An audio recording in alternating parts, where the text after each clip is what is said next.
माढा मतदारसंघ हा कायमच राज्यात चर्चेत असतो। लोकसभेलाही महाराष्ट्रातल्या या मतदारसंघातल्या धुराळ्याची जोरदार चर्चा झाली।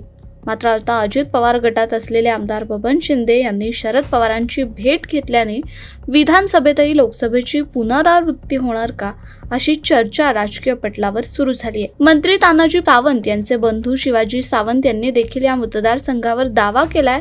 शिवाय दोन्ही राष्ट्रवादी काँग्रेसमधून या मतदारसंघातून अनेक जण इच्छुक देखील आहेत। शरद पवार हेही सध्या नेत्यांच्या भेटीगाठी घेत आहेत। असं असतानाच आता काँग्रेसच्या मीनल साठे यांनीही माढा मतदारसंघावर दावा केलाय। काँग्रेसच्या माढा शहराच्या नगराध्यक्ष असलेल्या मीनल साठे यांनी जनसंवाद यात्रा काढली आहे आणि या यात्रेमुळेच त्यांनी विधानसभेची तयारी सुरू केली आहे अशा चर्चा आहेत। आणि म्हणूनच या मतदारसंघात कुठल्याच पक्षाचे उमेदवार फिरत नसताना काँग्रेसने मात्र गावभेट दौऱ्यात आघाडी घेतल्याचं दिसतंय।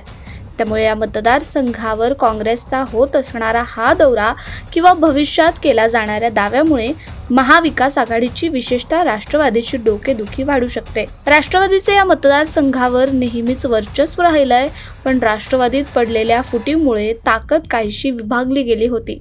राष्ट्रवादीचे 2 गट पडले असले तरी लोकसभेच्या अनुभवावरून माढ्यात लोकसभेच्या निवडणुकीचा निकाल पाहिला तर इथल्या मतदारांचा कल हा शरद पवारांच्या राष्ट्रवादीकडे जास्त राहिलाय। मात्र काँग्रेसनेही तयारी सुरू केल्यामुळे इथे आघाडीत बिघाडी होण्याची शक्यता आहे। माढा मतदारसंघ एकेकाळचा राष्ट्रवादीचा बालेकिल्ला असलेला मतदारसंघ, पण सत्ता बदलली तसं या मतदारसंघावर डोळा ठेवणाऱ्यांची संख्या वाढली।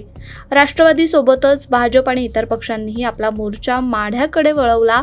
हाच मतदारसंघ शरद पवारांना आपल्याकडे खेचून आणण्यात यशही आलं। मात्र आता काँग्रेसचाही या मतदारसंघावर डोळा आहे आणि म्हणूनच आता राष्ट्रवादी काँग्रेसची विशेषतः शरद पवारांची यावर काय भूमिका असणार हे पाहणं औत्सुक्याचं ठरणार आहे।